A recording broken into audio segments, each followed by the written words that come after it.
আসসালামু আলাইকুম। লোকের মুরগিটা রান্নার কাছে প্রথমে লোকের মুরগিটা কাটতে বাচ্চা ধুয়ে নিলাম, নিয়ে শিল পাতায় আদা পানি বাটতে নিলাম। পরে কড়াইতে তেল দিলাম, তেল এলাচ আর দারচিনি দিয়ে দিলাম, জিরা দিলাম, পেস্ট দিলাম, দিয়ে লাড়াচাড়ি করে অল্প লাল কালার হইলে পরে আদা রসুনের পেস্ট আমি দিয়ে দিলাম, দিয়ে অল্প লাড়াচাড়ি করে পরে মরিচের গুঁড়া, ধনিয়ার গুঁড়া, হলদির গুঁড়া, জিরার গুঁড়া, গরম মশলার গুঁড়া, নিমখ দিয়ে একটু পানি দিয়ে লাড়াচাড়ি করলাম। লাড়াচাড়ি করে মশলাটাকে ভালো মতন কষাইলাম।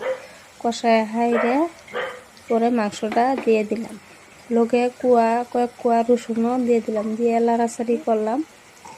পরে কষানি হইলে পরে ফুটনন্ত আবারই গরম জল দিয়ে দিলাম।